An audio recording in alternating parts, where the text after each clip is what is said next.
First of all, welcome everybody. Today we are going to be starting the Orient series, which covers 4 core elements, which will be perspective, identity, objective, and alignment. And those sound foreign right now, but those are going to become intimate. You'll become intimately familiar with them over the course of this next month. So this is a 4-week workshop series that constitutes Orient. Now, Orient is the first, so there's covers these 4 elements, and there are 16 elements in total. And I want to give you just sort of I want to orient you to the 16 elements so that you kind of understand where they came from and how they work. So over the course of the last 2 decades, I have been trying to study and understand what are the fundamental elements that lead people to be successful. This was sort of a really amazing journey through studying business practices and principles, product practices and principles, gamification, game theory, game mechanics, organizational behavior, organizational design, behavioral psychology, behavioral economics, all of these. And what ended up happening, because I just wanted to know, I wanted to get to the heart of, what was it that caused some people to succeed and other people to not succeed? I just wanted to know. And it was fascinating because what happened was after about 4 years ago, I was just so frustrated. I was like, it's terrible because I would find a model that was beautiful and brilliant and it was magic and I loved certain aspects about it. But then I would find another model and I was like, oh my gosh, this is awesome too. But it doesn't have, it's missing what was magic over there, but it's magic over here. And then I found another, and I was like, why can't someone simply invent a single framework that includes all of the elements that lead people to be successful? And then I had my sort of that aha, wait a minute, this is what I should do. And so what I did is I set about 4 years ago, compiling, distilling, and synthesizing. Come in, welcome. Nice to see you again. Good. How are you? Hey, good. How are you? Good. So good. Come have a seat. Yeah, come into the front. Yeah, just step on. And so, I was, I curated all of this content, and I distilled and synthesized, and I composed what's called the 16 elements of success.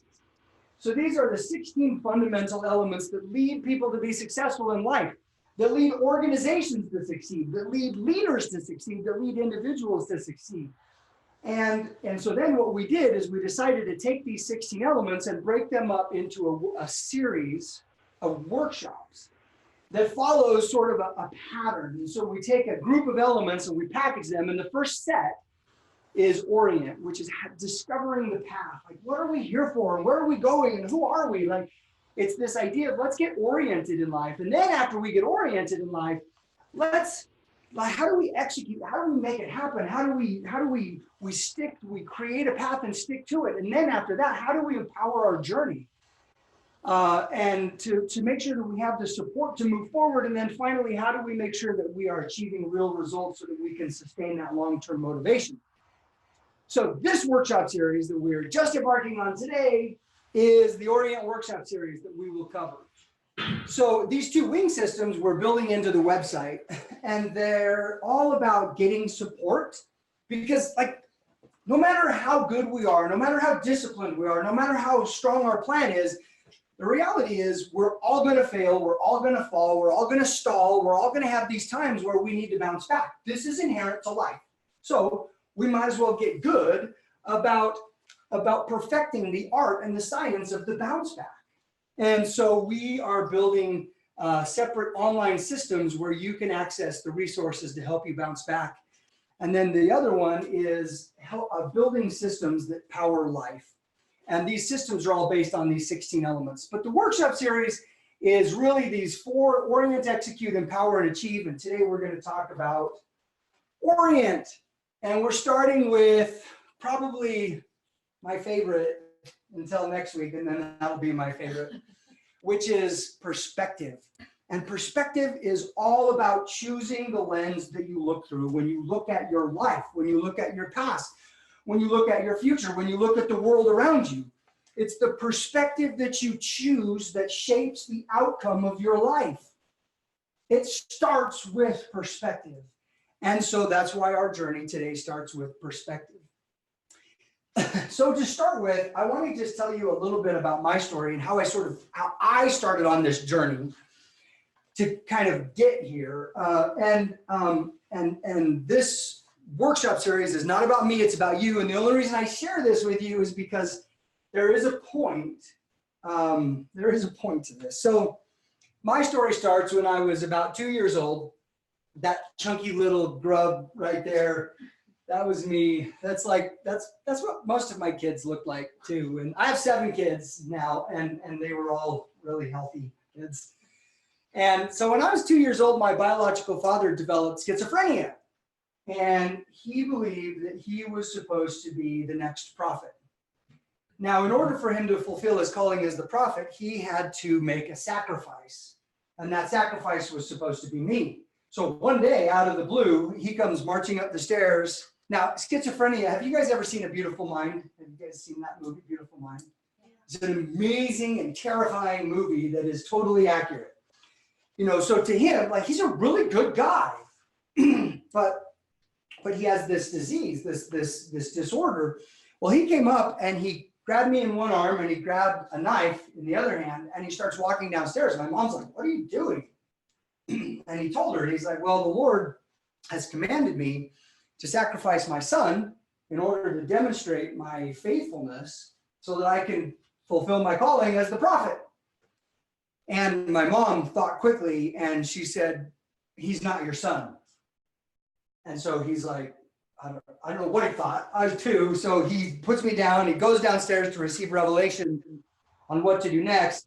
And so my mom grabs me, grabs my sister, and she runs. She grabs the keys to the car and she runs. And so for the next several years of our lives, we just lived however we could. We were sometimes homeless. We would live out of a tent. We would live out of a trailer house. We would live out of a car. We often had very little or nothing to eat. There were times where we ate literally squirrels and worms in order to just survive and get by. And, you know, during all of this time, I was just sort of this happy-go-lucky kid. And but it was interesting because I didn't actually, this was life. This was just sort of what I knew. And, you know, as hard as life was, and sometimes it was really hard because we'd go to school and man, my clothes never fit right. You can see my clothes never fit right. And I always smelled bad because we often didn't have access to showers. I just was always picked on and I would be beat up. And, you know, life was just really, really hard. But my mom was always there for me. She was always she was my rock, my foundation. It's like, no matter how hard life was when I was in school, I would get to come home and she was always there.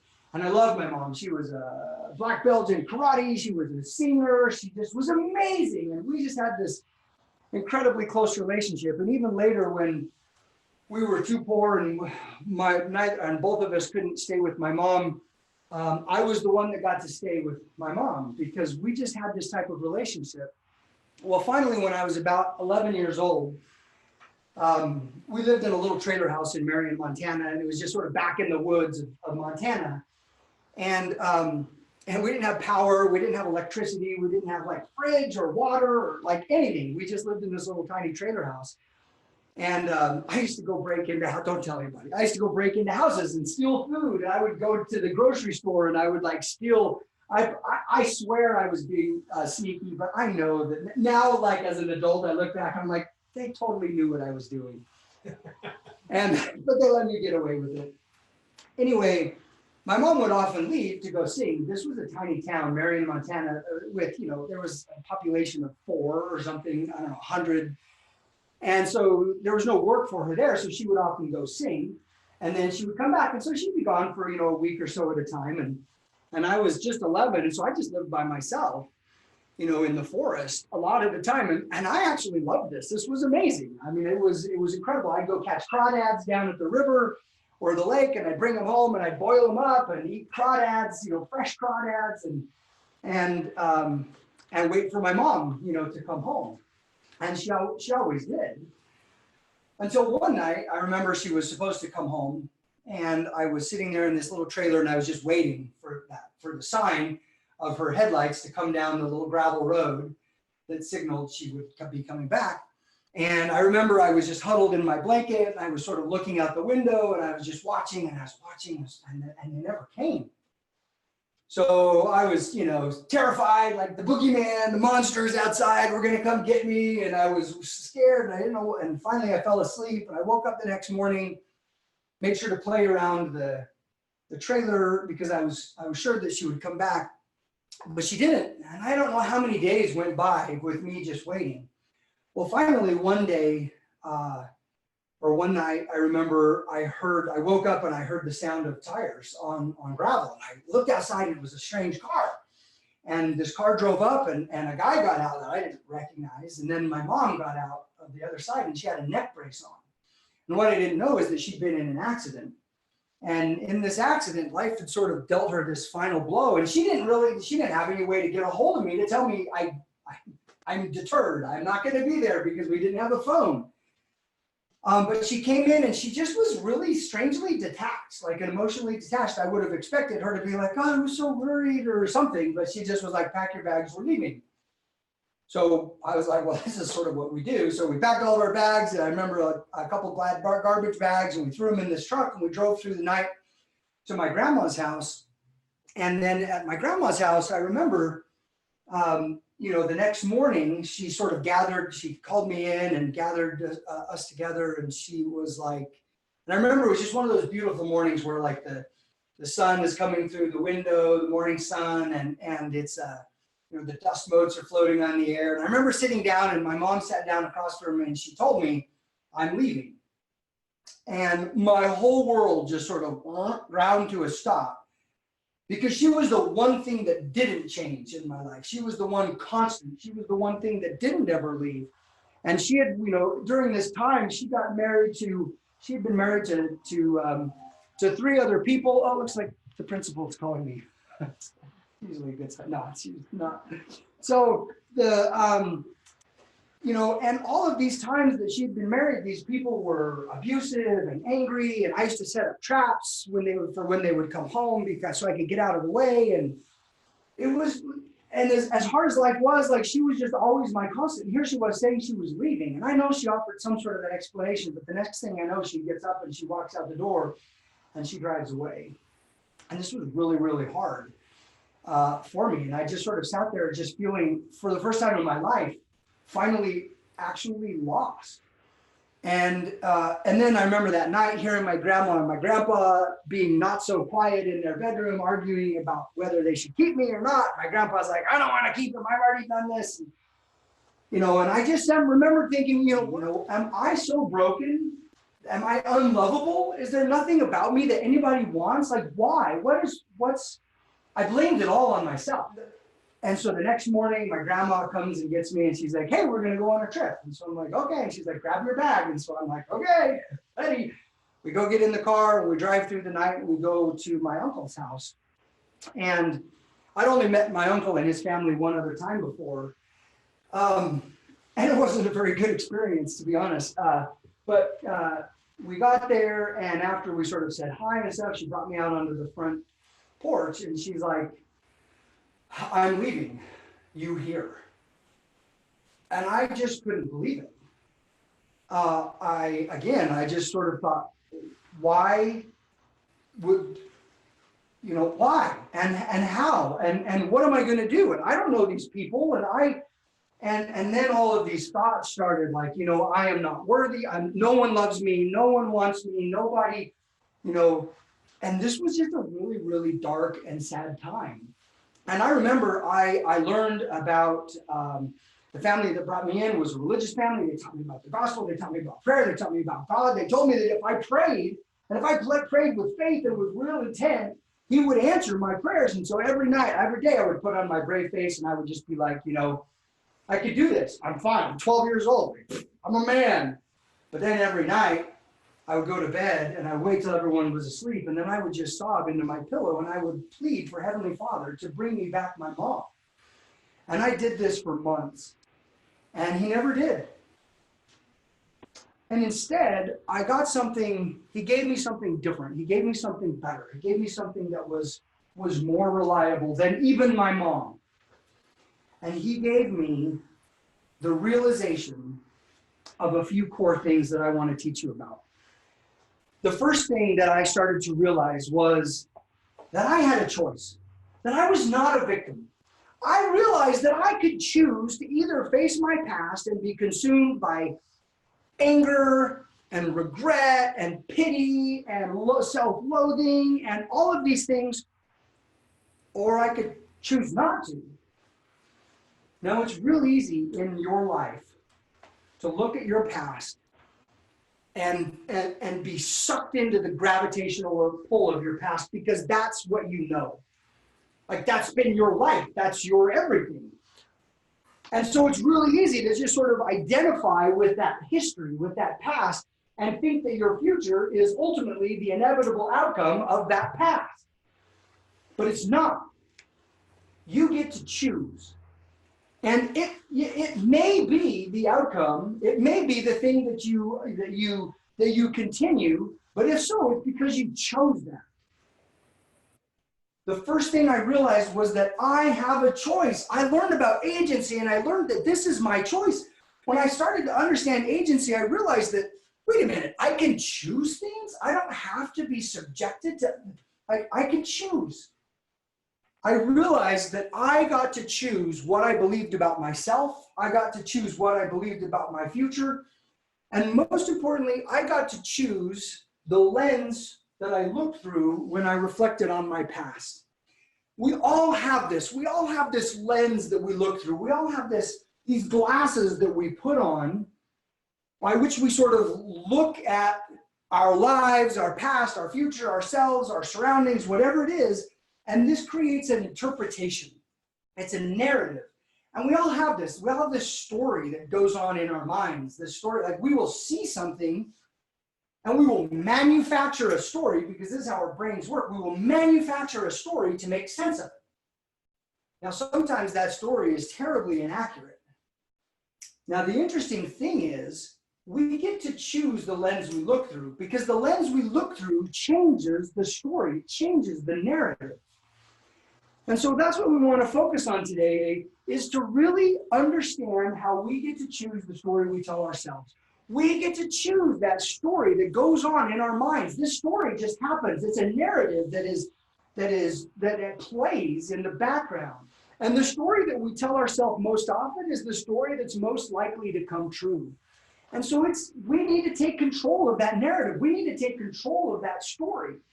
And that's what we're gonna talk about today. And I realize, it's funny, when it comes to like changing the narrative or changing the lens or choosing to be deliberate about the story we create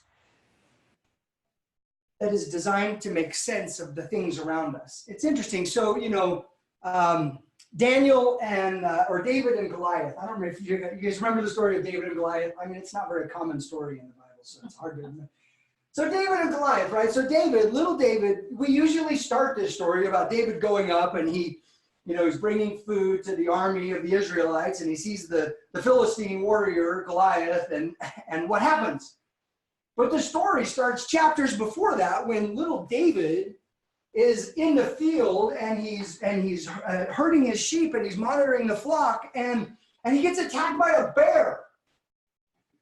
And he uses a sling and a stone and he takes down a bear. And then later, he's out in the field again and he gets attacked by, or his sheep get attacked by a lion. Literally, lions, tigers, and bears are attacking his flock. And he kills the lion with his sling. Now, David could have easily been like, are you serious? I'm just a shepherd. I don't know of any other shepherds that get attacked by a bear and a lion in whatever many days. Why? Poor me. I'm cursed. He could have told himself that story, but instead, that story, that experience gave him power so that when he walked up to the front lines of the Israelite army and he sees this stinky, towering, BO rich Philistine, he's like, who are you to defy the armies of our God? And he picks up a stone and he walks out. He's like, I'll take care of this. Because to him, it was no big deal. He'd fought a lion and a bear. It's interesting because we tend to look back at the bad things that happen to us in life and we feel like victims. We feel like we, these happened to us and these were bad things because we're not seeing the larger context. We don't see in the moment how the difficult things that we've gone through in the past will uniquely prepare us for the work we're meant to do in the future. And so when difficult things happen to us, when we face a hard fight, and when we get beat up and bloodied and we lose a battle, like we tend to feel like we are nothing and we're worthless. And we look at the fights, the battles that we fight, and we feel like, we put the wrong spin on it. We tell ourselves the wrong story. The right story is that, holy cow, I'm a warrior. And every time I get knocked down, I stand back up and I keep fighting. And there's something in my future. There's something that's coming. There's something in my future for which I am going to be uniquely prepared because I've been through this. And so whatever it is that has happened in your life or that is happening in your present that is painful, the proper perspective is to recognize that this is going to uniquely prepare you for something in your future. The pain you go through today, the pain you have been through in your past becomes the strength that supports you tomorrow. But you get to choose the lens you look through. You can create a story of no matter how many times I stand up, I get knocked back down. I stand up, I get knocked down. I stand up, I get knocked down. Or you could tell yourself the story of no matter how many times I get knocked down, I stand back up. It's exactly the same scenario, but it's a totally different story. One story is one that I'm a victim, I'm vulnerable, I'm helpless, I'm losing. The other story is one of hope and confidence and strength and power. But we get to choose whatever that narrative is. This is our choice. And so it's funny because people go to the gym and I look at these people and I'm like, you are self-inflicting incredible pain. Like you are going through pain, you are hurting yourself and you might die if you drop that the wrong way. And then it's funny because, afterwards you kind of wake up in the morning, you're like, oh man, oh, it feels good. I got it. And you look at that soreness and it hurts, but you're like, oh, that's a good sore because you got it. But it's funny because in life, when we fight a hard battle and we wake up the next morning and we're feeling the soreness of that battle, we're not like, oh man, yeah, woo, that was a brutal fight. It was a brutal fight, but I am so much stronger today because of it. And we don't do that. We don't create that narrative because we don't have that forward-looking perspective. Whereas when you go to the gym, you're there because you're working towards a goal. You're working towards an end. We get to choose the story we tell ourselves. Here's another example of shaping the lens. So about 6 months ago, I had this feeling that I needed to do this. And so I quit my job. And I loved my job. I had a great job. And I quit my job and I came to start this company. And I was like, I don't know how I'm going to pay the bills, but I'm just going to get started. And I was like really terrified because I didn't have like a big nest egg to start drawing from. And I remember that just a couple weeks after I had quit my job and I was like, okay, how am I going to do this? Out of the blue, I had this keynote speaking engagement that came up. And I was like, and I get on my keynotes, I get half up front and half on delivery. So I was like, oh yes, this is going to fund my family for a month. I was so excited. I was like, this is an amazing blessing. And the next day, my heater goes out. And guess how much it costs to fix the heater? Exactly how much showed up in my bank from the speaking engagement. And I instantly focused on the loss. I instantly was like, oh, like this was going to be the way I paid for groceries and my mortgage and now it's gone. It's gone. Like my heater broke. And then I realized I was just choosing the wrong perspective. I was choosing to create a narrative that focused on loss instead of gain. And so I changed the narrative. I'm like, you know what? It's exactly the same situation, but holy cow, knowing that tomorrow my heater would go out, guess what shows up in the mail today? Exactly enough money to cover the heater tomorrow. How amazing. It's fascinating because we choose the narrative that we attach to events. And the narrative we choose tends to create our outlook on life, our attitude, our disposition, and our disposition affects how we move forward. So here's what I want you to do. I want you real quick to think about something that has happened to you recently that you have created a narrative for. And then I want you to see if you can change the narrative, because this is a muscle. And like any other muscle, you have to grow and build and develop this muscle. It doesn't just happen. So take 2 minutes and reflect on something in your life that you have attached a story to, and then try to change that story. And be ready to share, because I'm going to call on you.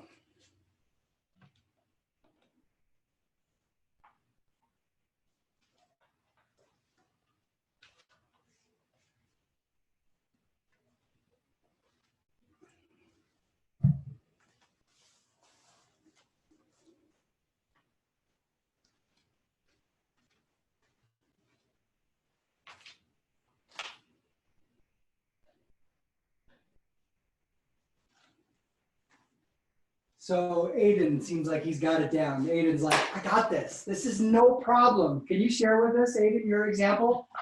I lost my smartphone privileges a while back, and my parents were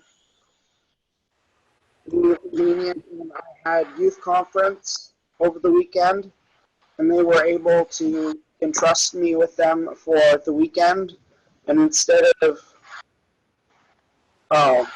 and then they took it back after the weekend, and gave me a goal. If I did this, or something like that, then I would get it back.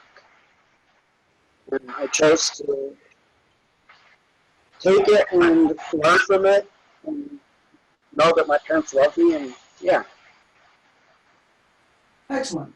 So one of the stories you could have told yourself is focusing on how angry you were and mad you were because now you didn't have access to all of this, the good stuff, or you could tell yourself a story of like, you know what, my parents love me and they're trying to be more stressful and they're helping me develop, discipline, and that's where I'm going to focus.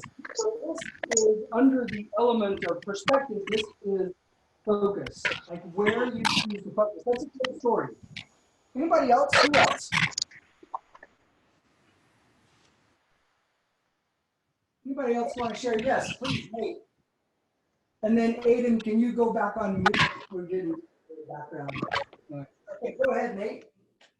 All right, so I'm in the dorm room, and so that might be rather loud, so I'm going to apologize for that. It's okay. I am still in college, and one of the things I've told myself forever is just that I'm really bad at math. Like I'm just slow, particularly at arithmetic. And at the end of the last semester, I finally understood my statistics class. I passed it with a B, and it was a very happy moment for me. But then I also realized, wait a minute, I'm finally clicking what my mom's been telling me all these years, that it's not that I'm bad at math, it takes me a while for it to click. So it's just that change of I'm poor at doing math versus it just takes me a while. Interesting. So that's a great story. So it's, behavioral psychologists have studied people's, success has always been something that has fascinated people. And what they realized, what they found was that when people want to change the results of their life, they tend to focus on their behaviors. And the idea being, well, it's our behaviors that produce our results. But what they found is that when people focus on behaviors as a way of impacting results, what they get is only short-term change. That if you really want to impact your results, you have to focus instead on your beliefs and on your thoughts. Because it's your thoughts and your beliefs that produce your behaviors, and then your behaviors create your results, and then your results reaffirm your thoughts and your beliefs. So it's interesting because often what happens is we will believe something about ourselves. I'm terrible at math. I'm bad at remembering names. I'm bad at this. I'm whatever it is. And then we behave in ways that make that true. And then the truth of that, or the results of that, reaffirm our beliefs. It's like, I told you so. And so if we really want to change the results, the outcome of our lives, we have to change the story that goes on in our head. We have to change what we believe about ourselves. So, it's like I grew up in Idaho. Well, the family that adopted me lives in Idaho. And anybody from Idaho here? Idahoans? Yes. Hallie is fantastic. So, oh, wow, we got 3 Idahoans. Fantastic. So, in Idaho and Montana, there's cattle guards. And I don't know if you know what a cattle guard is, but there will be roads, and there's these, a main road, semi-main road, and off of that road, there are these other roads, and, that intersect with it. And there's what are called cattle guards on that road. And it's an area where there's a big pit, like maybe a 4 to 5 foot deep pit dug in the road. And then there's metal bars that go across that so that cars can drive over the top of it. But a cow, and then there's a fence, of course, everywhere else, but they can't put a fence on a road. And so what they do instead is they put these cattle guards. So a cow walks up, they're following the fence, and they walk up to the cattle guard because they're like, oh, it's open here. And they walk up, and they see how deep it is, and they can't, the bars aren't big enough for them to place their hooves just right. And so they realize that they can't cross it.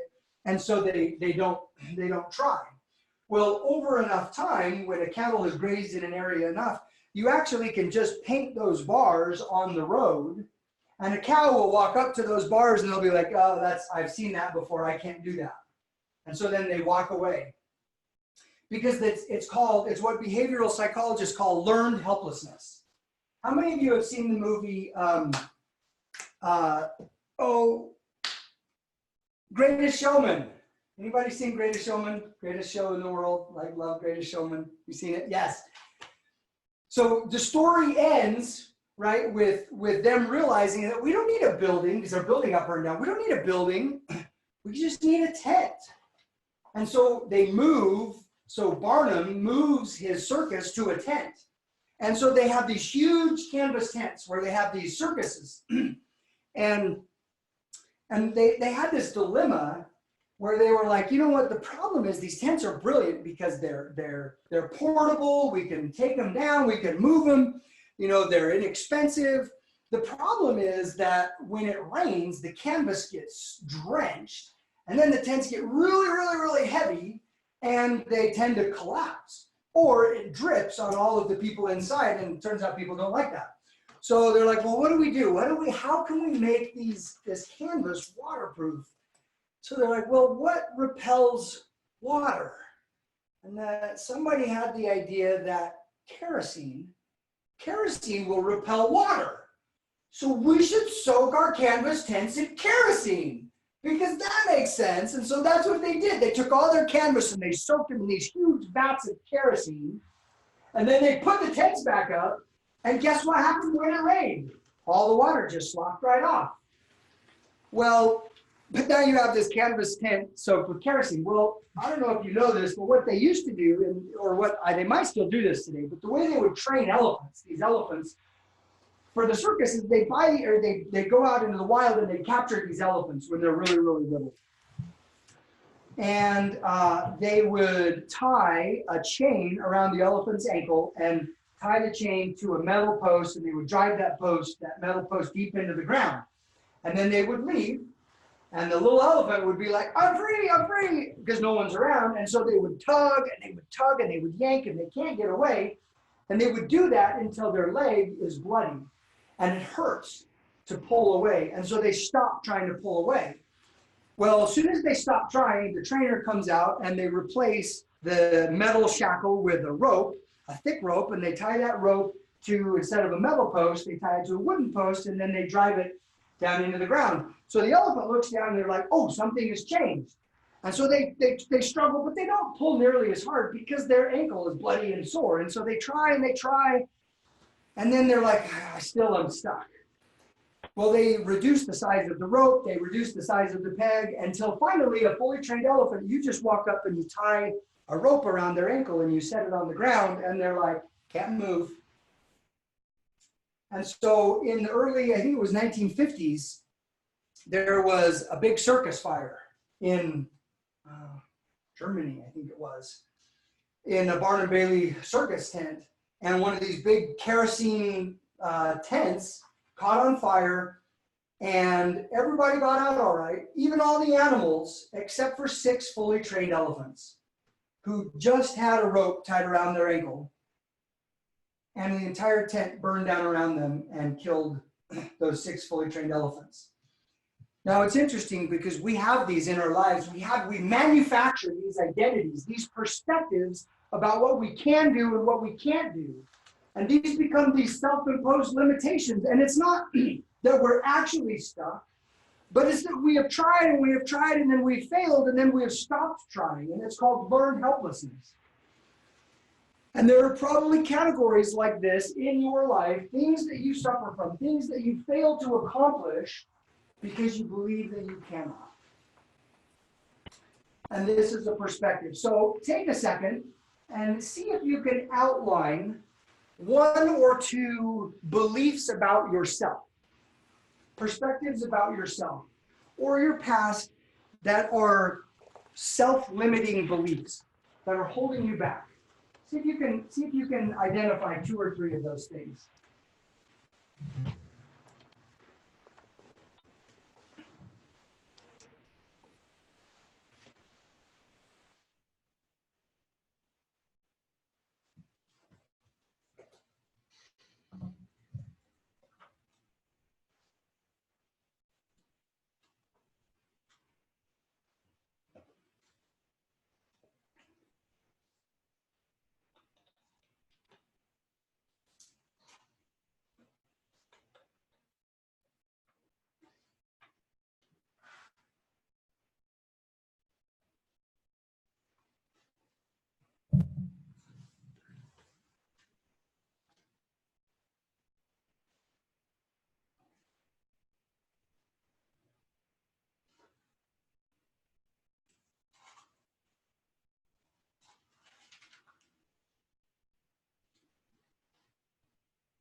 Anybody courageous enough to share one of their self-limiting beliefs?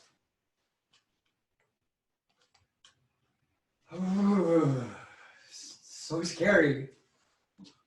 Yes, please. I can't be myself in school.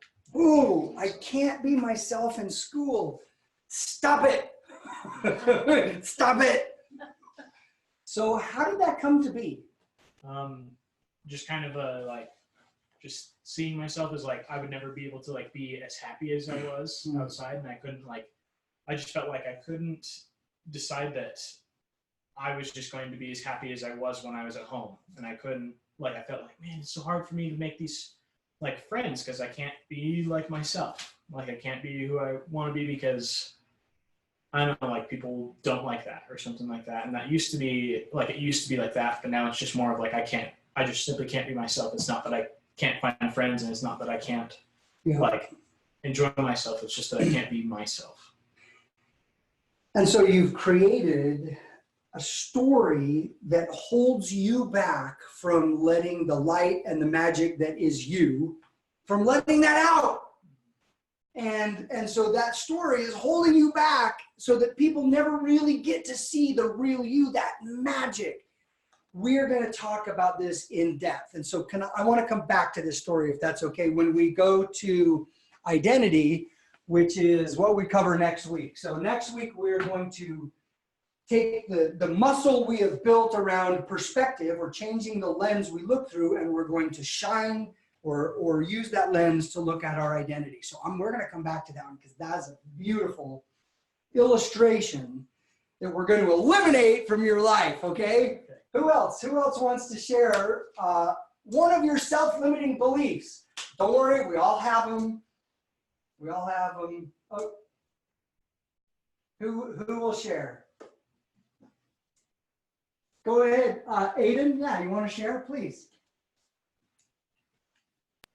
So mine would have to be, I'm not good at math because I got a bad grade on my test. Yes. That's very common. So first of all, you are not alone. And Nate can associate. Ricky, did you have one that you want to share? Yeah, mine has to do with technology, having heard of technology. And my story is, I missed the technology wave. In college, I was still typing papers on that's kind of embarrassing how old I am. On electric typewriters where you had to have the, whiteout. We actually used whiteout. And so, because when I was young doing all that, I didn't have access to it. I've been intimidated by a lot of technology for a long time and limited myself. But just this past year or two, I decided no more of that. I'll miss the world if I keep that behavior or that self-thought. So I've been really trying to break that barrier.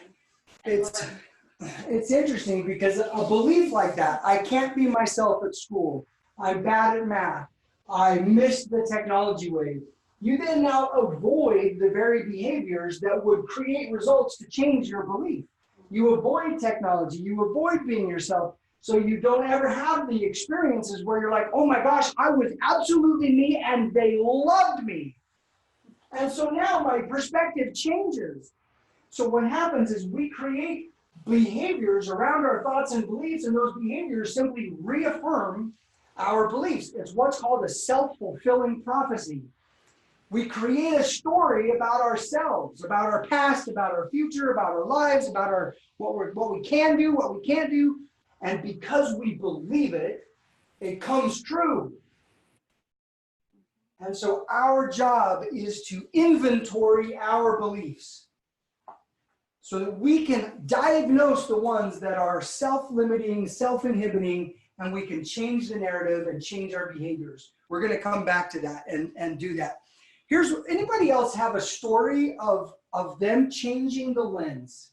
Anybody else come up with a good illustration of how you changed the lens you look through?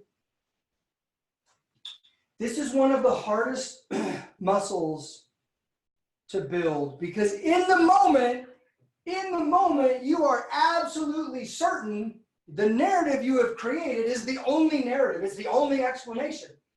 It's the only way to explain what has happened. But it's not. It's like looking through a straw. So everybody go like this. Go ahead. You can go like this. So is what you're seeing through that little hole reality? Yes. It's real, like that's actually there. It's just such a tiny part of the whole window. So it's funny, I took my mom to lunch a little bit ago, and I love to listen to audiobooks in my car. And the problem so I have, I use my phone, and my phone connects by Bluetooth. And so the car becomes subject to the volume on the Bluetooth on my phone. So if my volume on my phone is down, then I have to adjust the car volume to compensate, right? So that it's loud. So I had done that. I mean, I could get my phone out and adjust the volume, but the whole idea of Bluetooth is like, you don't touch your phone, like you just get to drive. So I'm driving and I'm like, turn the volume up. Well, I turned the phone off for this lunch that we had. And then we get back in the car, and she's with me in the car on the ride back. And we get back in the car, and because it didn't connect, the car's like, oh, I'm trying to connect to Bluetooth, and then it fails, and so it defaults to the radio at the volume setting that I already had it. And so the radio comes blaring on, and I'm like, oh my gosh, and I turn it down, And later, I hear my mom tell somebody how I like to listen to loud music. And I'm like, what? How did she? Oh. Like what she observed was real, but the story she created was not. We do this to ourselves, where we will have something happen in our lives. We get a single bad grade on a math test, maybe 2 or 3 or 4 or 20 bad grades on a math test. And so we tell ourselves, I am bad at math. Maybe our teacher sucks. Maybe it's never been explained in a way that's right for us. Like maybe it doesn't mean you're bad at math. It was funny, I went to the gym, my self-imposed limitation, my defeating belief is I believe I am bad at names. And I've told myself this story so much that I'm like, I just believe I'm bad at names. And so I went to the gym a while back and I walked up to the supplement counter to spend a fortune on some protein. And I walked up and the guy's like, oh, hi, Rusty. And I'm like, how, like, have we met? It's like, yeah, you bought from me last month. I'm like, oh, I'm so sorry. I don't remember. I'm bad at names, which is terrible that I say I'm bad at names because all I'm doing is creating mass to this story. And he's like, oh, it's no problem. I'm like, how did you remember my name? We met once. And he's like, I'm good at names. And I thought, oh, this is so interesting. So I'm like, okay, how are you good at names? Do you practice? Do you have like a brain mansion technique or something? And he's like, no, I actually used to be really bad at names. And then one day somebody came up to me who I knew I should know because I'd met them so many times. And they were like, and I didn't remember their names. And I felt terrible. And I was so embarrassed. And I just decided from that moment on, I would remember people's names because people matter. And then he stopped. And I was like, and then what did you do? And he's like, nothing. Like now I remember names. I just told myself I would remember names and now I remember names. And I'm like, I remember names, I remember names, I remember names. So do I have any baseball fans? I think Pete's a baseball fan. Any baseball fans in here? So a while ago, I don't know, several years ago, there was a famous World Series. So baseball, by the way, is this game where you throw a ball, one person throws a ball, the other person hits it with a bat. Well, in this World Series, you had like on one team, the world's best hitter, home run hitter, constantly hits home runs over and over and over, out of the park home runs against another team. And on this team was like the world's best pitcher. They just renowned as like strikeout, strikeout, strikeout, strikeout. And so here it was in the World Series. And I would tell you what these guys' names are, but I will remember their names sometime. And so here they meet up in the World Series, and it's like the final game and the final inning, and it's tied, because of course it is. And it's the pitcher in the infield, the world famous pitcher, and in the outfield, in the infield, and then at bat, up comes this batter. And there's like 2 people on base, and it's like the perfect setup. It's like this perfect storm of like the pitcher versus the batter. And the world's going crazy, and the crowd goes wild, and they come up there. And so the pitcher's coach calls timeout, walks out, and he's like, okay, so no matter what you do, don't throw low and outside. You got it? Don't throw low and outside because this guy nails low and outside. Low and outside is his favorite pitch. Anytime someone throws it low and outside, he hits it out of the park. So don't throw low and outside, okay? No matter what, don't throw low and outside. Low and outside, low and outside. No low and outside. Got it? What are you not going to do? We'll throw low and outside. Okay. Well, guess where he throws it? He threw it low and outside. Like the coach just told him, don't throw it low and outside, but he repeated it so much that this story in his mind, and this whole time he's like, don't throw low and outside, don't throw low and outside. And his brain's like, low and outside. Okay, whoosh, low and outside, boom, out of the park. It's interesting because there's this force of nature called gravity. And gravity is impacted by mass. The more mass something has, the more gravitational pull it has. Well, what happens when we start telling ourselves a story is we give that story mass. When we start creating a belief system about our identity, about who we are and what we're capable of, of and what we can and we can't do. We create mass around this story until it has so much mass that we can't escape the gravitational pull. It has so much gravitational pull over it that we just behave in a way that is entirely contrary to what we want, because we have created a story and added mass to it to the point where it has such a gravitational pull that we can't escape from it. So here's my question. Take a minute and decide and write down, what is the ultimate story that you are adding mass to? What is the ultimate story about your life, yourself, your future that you are adding mass to? It could be good, it could be bad. Just ask yourself, what is that story?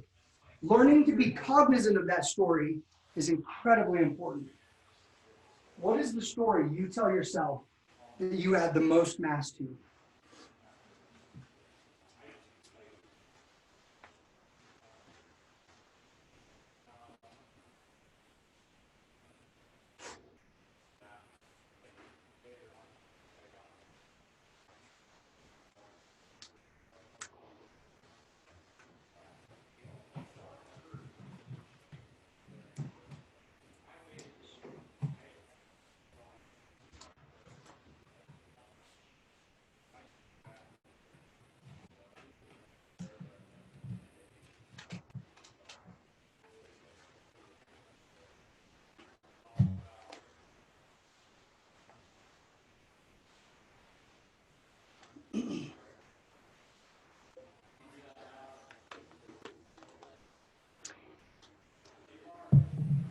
All right, we're going to come back to this. The first step of learning to shape the lens we look through is becoming aware, self-aware of the lens that we're looking through, self-aware of the story that we tell ourselves. You can't change something that you can't perceive. And so if you want to change your outlook, your perspective, your beliefs, your view on your life and your world, like, you have to become aware of the story that's going on in your mind. Once you become aware, then you can step in and take action and take control. We'll come back to your story, but the question that you need to ask yourself as you look at that story is, the story you tell yourself most often is the story most likely to come true. Do you want that story to come true? If that story that you wrote down is not the story you want to come true, then you need to shape your lens. You need to change the story you tell yourself. So it's interesting, because what happens is we have this belief that what we see is accurate. It's like looking through the straw. And we tell ourselves that, we look at our story, the stories or the beliefs that we've just written down, and we're like, but that's how it is. I am bad at math. Like, we just tell ourselves that, like, we think this is accurate. Well, it's interesting. I love this. Have you guys ever seen this diagram before? Which table is longest? Now you're like, oh no, he's asking because it looks obvious, but it can't. Which is longest? Are they both the same? Do they look the same? No? Which looks longest? That one. By a little, by a lot, By a lot. by a lot. Yeah? Double? Good trick question. So, Whichever looks widest. Yep. Wide versus long. I don't know.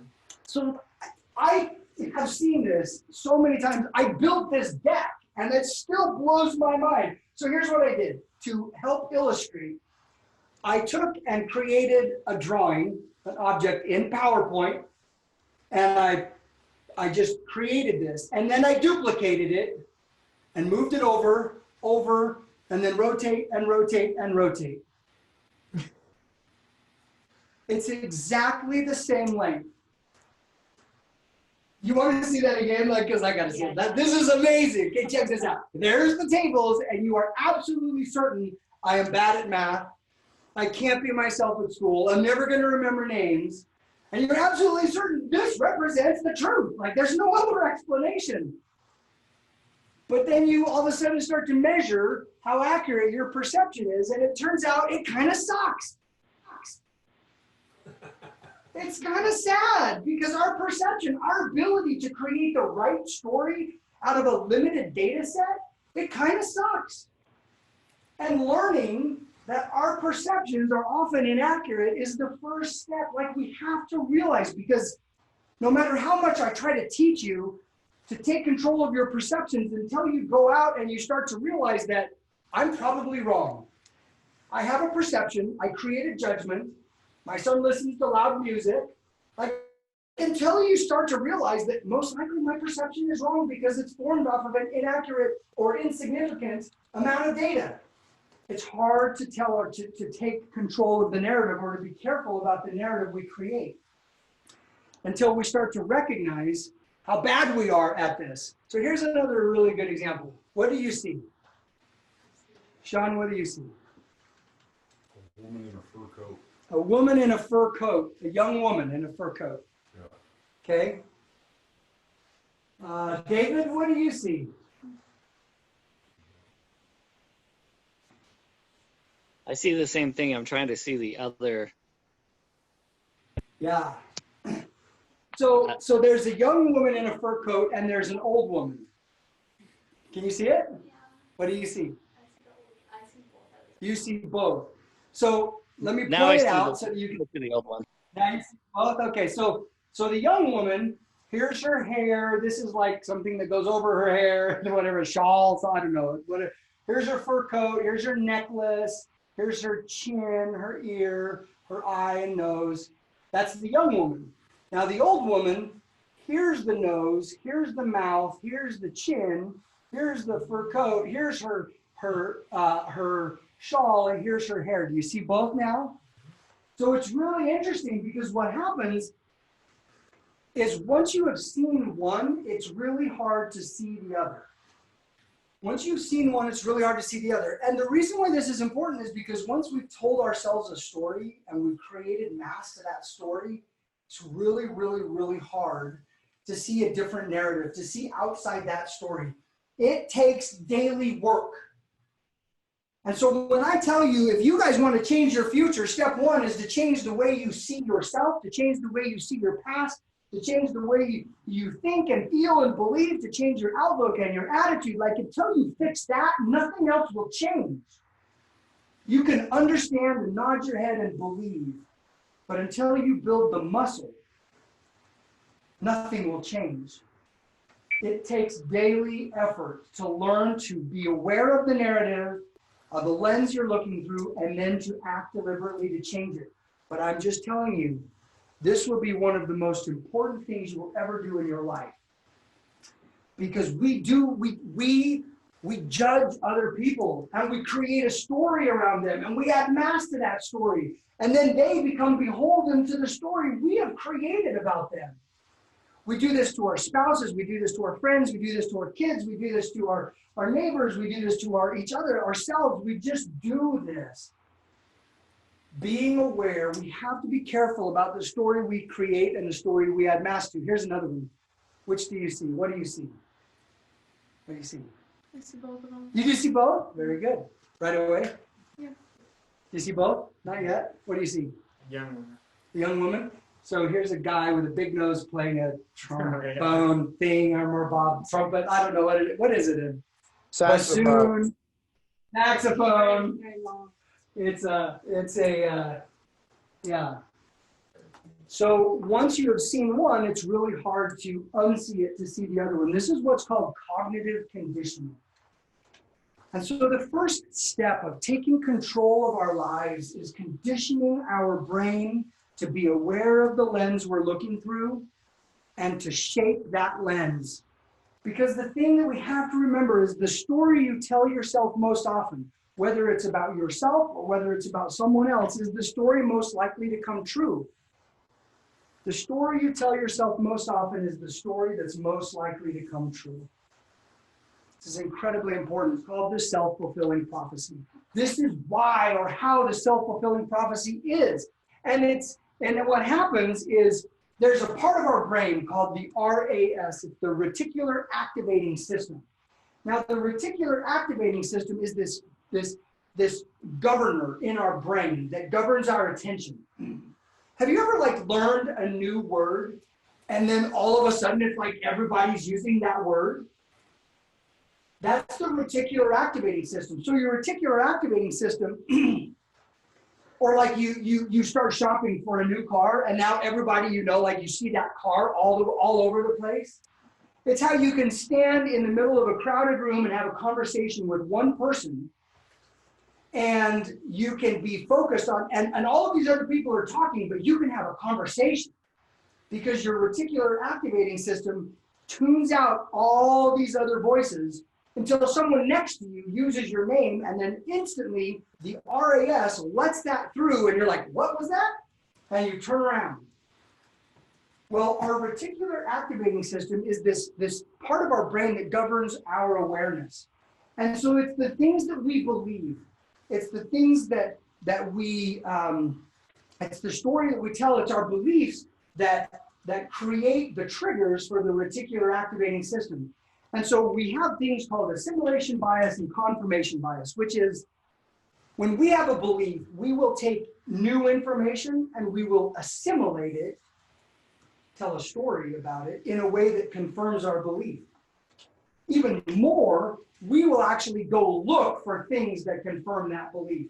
And our reticular activating system helps facilitate that process. We only let information in that confirms our belief. Even on a neurobiological level, there is this, so neuroplasticity is our brain's inherent ability to restructure itself. It will restructure itself on a biological basis. We're talking like it will take a pathway that is developed and it will see that, wow, this is an important pathway because we keep using it. And so we're going to go now, we're going to add more myelin sheath for faster connections. We're going to increase the number of dendrites. We're going to increase the neurotransmitters. We're going to like increase the number of connections on a structural basis, on a biological basis. Your brain will change itself in order to support the beliefs or the thought processes that you have. This is why sports psychologists will force their athletes to visualize success over and over and over. So like a diver, for instance, before they ever go up on the diving platform, they will sit there and they will envision over and over the perfect dive. And then when they go stand up and they go to execute the dive, their brain knows exactly what to do. Don't throw it low and outside. Don't throw it. So, and then he throws it low and outside. On a neurobiological basis, we literally rewire our brain so that we behave according to our thoughts and our beliefs. And so we have to be very careful. What beliefs, what ideas, what attitudes, what dispositions we add mass to. Maxwell Maltz was one of the most famous initial behavioral psychologists. And he said, man tends to move towards his most dominant thought pattern process, most dominant thought process. So we need to learn to be aware of what thought process is governing our lives and control that narrative. So that's the first element of perspective, which is the lens. It's learning how we're interpreting information based on that, on what we see. The second part of perspective is seeing things in context, seeing the bigger picture. So when I was in school, I remember my driver's ed instructor. I don't remember his name, but I remember my driver's ed instructor. And I remember I had this problem that when I was first learning to drive, I would drive like this, like a snake driving down the road. Did anybody ever have this problem? Like I couldn't drive in a straight line. And I was terrified because he was a terrifying human being and he was sitting next to me and I was sure he was gonna like strangle me. And I was like driving like this and he looks over and he's like, Rusty, it's like, stop driving like you're a snake. And I'm like, I'm trying, but I would go this way and then I would overcorrect and then he's like, just look farther down the road.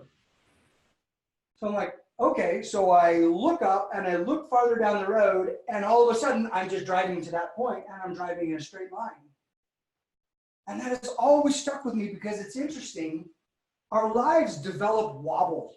Like we just start to overcorrect because we're so fixated and focused on this, on like what is right in front of us, that we miss the larger context. But if we would just look up and look forward and focus on the future and not the past, and not hyperventilate about the things that are happening in the moment, it's amazing because we eliminate the wobble in our lives. And we start to drive in a more straight line, and we start to live with more confidence and move forward with more enthusiasm and passion because we're looking forward and we see the larger landscape. It's like the working out, like the context of I am here to grow, and therefore I'm going to put myself through pain allows me to feel good about the fact that I'm in pain. It's a paradox, but it makes sense because I see a larger context. Learning to see the larger context is incredibly important. It's learning to shape our focus.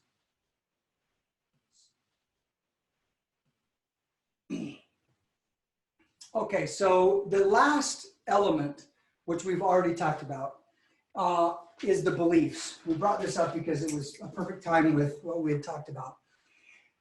We talked about the beliefs producing behaviors and results and the elephants, and we didn't talk about fleas. Okay, so I don't know who comes up with these experiments, but somebody does.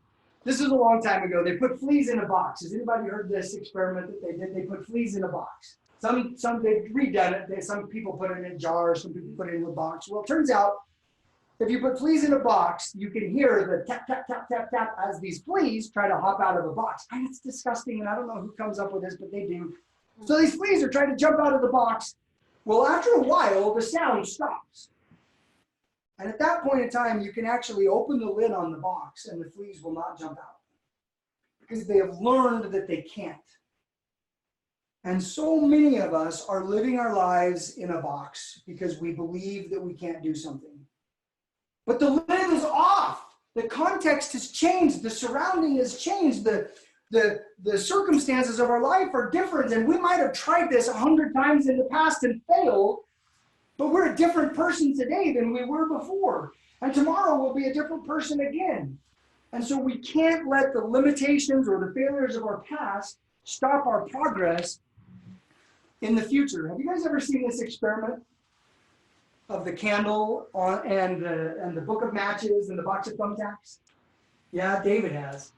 So here's what happens. Okay, this is a thought experiment. Imagine you're brought into a room. Okay, so you're brought into this room, and in this room is a table and a candle, a book of matches, and a box of thumbtacks. Now you're given a challenge that in under 1 minute, you have to try to fix the candle to the wall and light it in such a way that the wax will not drip on the table.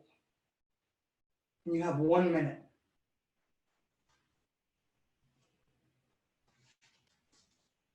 You think you got it? No. Anybody think they have it? Except for David, he's going to cheat and tell us the solution.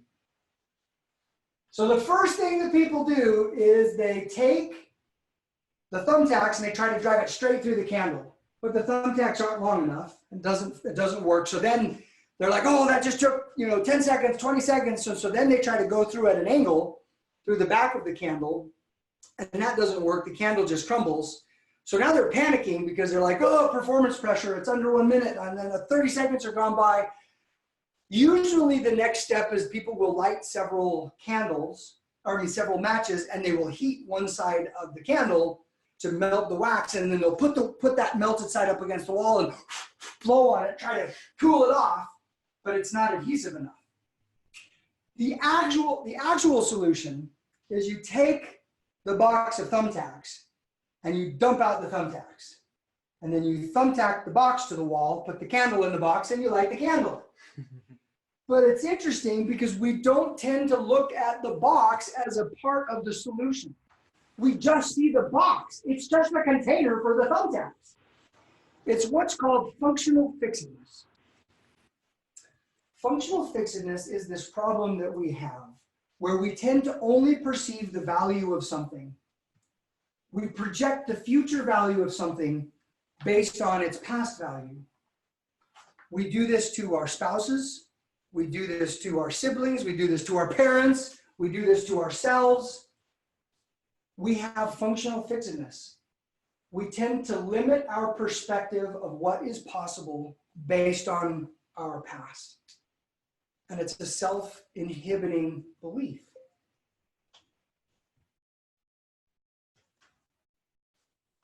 So the question is this: what functional fixedness are you suffering from? This can be a really hard question because we have to really be honest with ourselves. We have to be honest with ourselves. Remember, the muscle we're trying to develop is the ability to recognize the lens that we're looking through, to recognize the story we're telling ourselves. We have to learn to become cognizant and self-aware of the lens we're looking through and understand that it is often, if not always, inaccurate. Until we learn to recognize the inaccuracy of our perspective, we can't change the lens. We can't shape the lens and change the story. So do an honest self-assessment for a minute and ask yourself, how are you suffering from functional fixedness in your life? What have you decided about yourself about your future based on your past?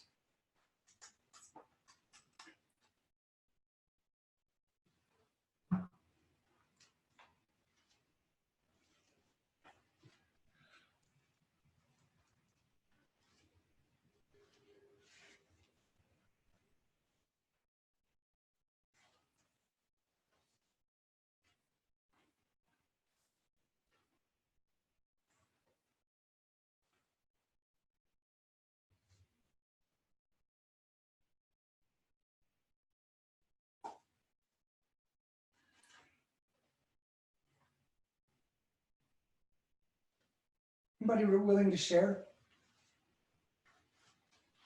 Anybody see a theme developing? Does anybody see that their answers tend to be very similar?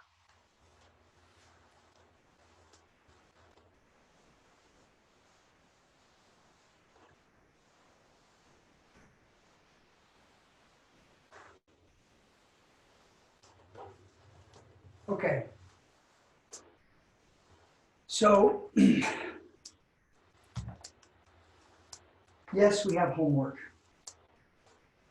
Remember that learning to shape the lens, learning to be deliberate about how we see the world, about how we look at ourselves, about how we process our past, about the lens we use to look through and see our future and what we're capable of. This is the most fundamental part of taking control of your life. If you want to be someone who is capable of engineering the success of your life based on true principles and elements that will help you be successful, it has to start with learning to control your beliefs and your thoughts. And that starts by learning to change the narrative, by learning to recognize the lens. And so your homework, and this is a muscle, this is the muscle that is only developed through practice and repetition and pain and failure. So your homework is that this week, preparatory to next week, where we're going to take this muscle that we have built up around perspective and apply it to our identity, which is next week. And then in the light of that newfound identity and that perspective of our lives, we're then going to go into the next week and choose an objective. And then in the next week, we're going to create a plan on how to move forward. In order to do that, we have to start by learning to shape the lens. And so this week, your homework is to practice. Now, I recommend you change the narrative in the evening. So your homework is that once a day, you are going to look back at that day and you're going to ask yourself, what happened today that I can change the narrative around?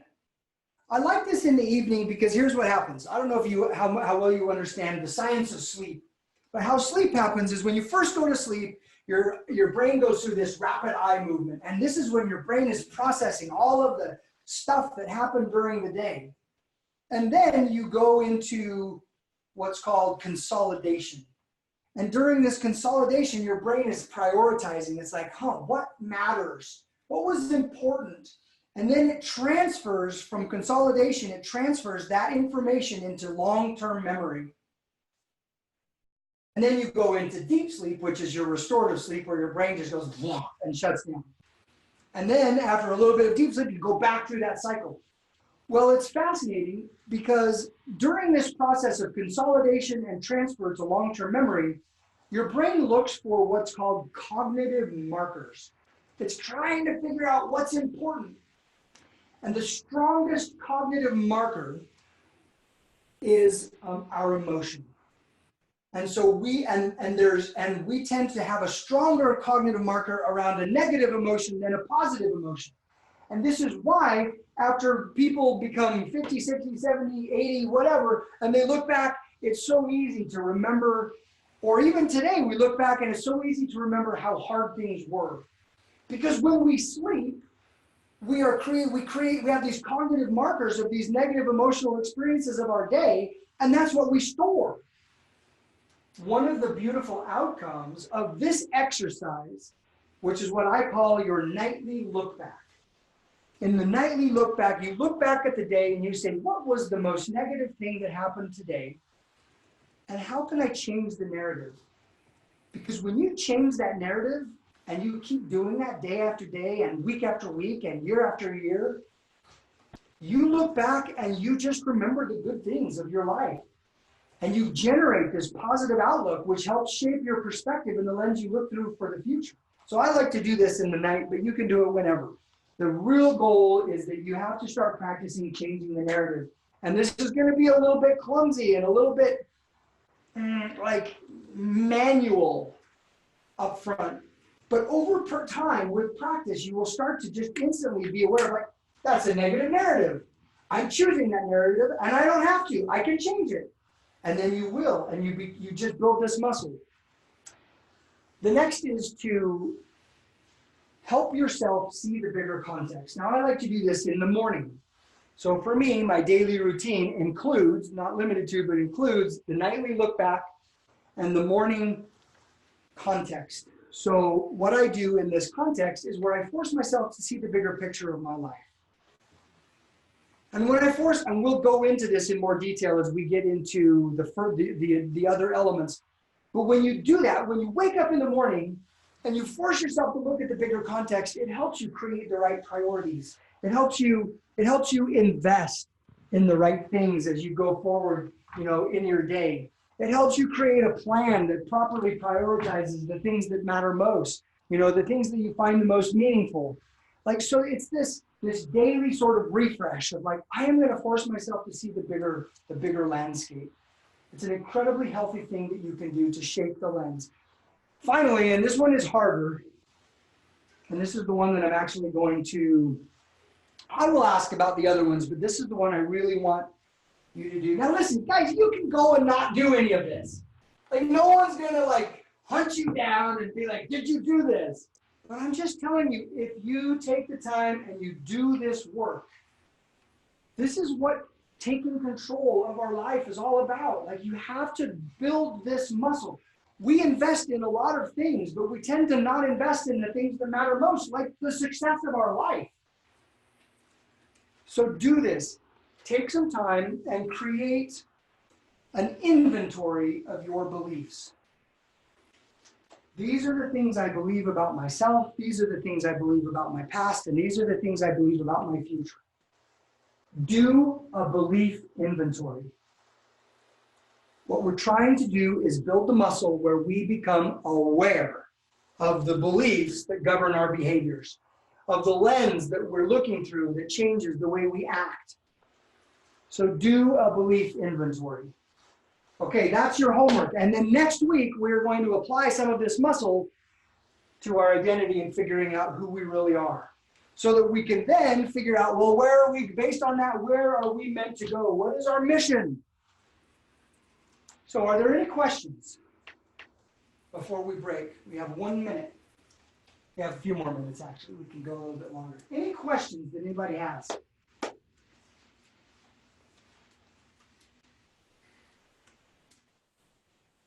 If you come up with questions during your journey and just would like some help, please email support@life.engineering.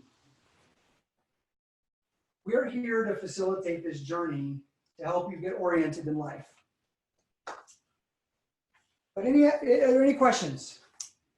You guys can feel free to unmute and ask anything you want. It's up to you. You don't have to. Okay. Well, otherwise, thank you for joining us today. And we will look forward to seeing you back here next week at 5 o'clock to cover my favorite element, identity.